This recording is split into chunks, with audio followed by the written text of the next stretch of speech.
او دا یاد ساته قربانی د ټول کور د یو قربانی ده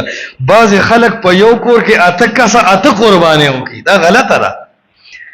یو پلار ته ګټه وټه را جمع کیږي کرونه ځان لدی رونه مالدار دي درونو سمکی دي درونو چې دادونه دي یی پلار مشرکه بس غلا ورکا د ټول کور د طرفه دا یو قربانی کافی ده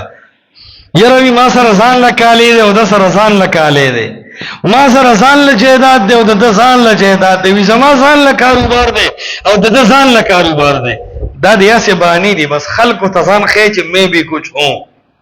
زم د شانه کم نیم نو نن په دې عبادتونو په حجونو عمرو او قربانه او خیراتونه د دین اخلاص تل دا ټول عزیز ولیکي بر او کته شروع ده یروي خلک وایي چې زامن بار دی او غټ کاروبارونه دي نه یو قرباني وکړه کدا یو نو کړم ګناګار نو چې وې کړ الله تعالی به اجر ورکړي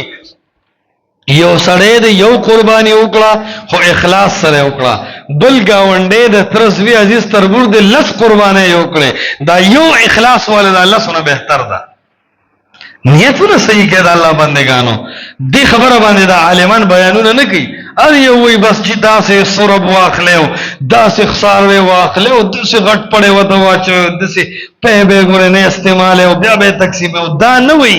چې هغه خبره حکم چې کده قرباني وکړو نو قرباني به ځای کیږي هغه ته به اخلاص نه کول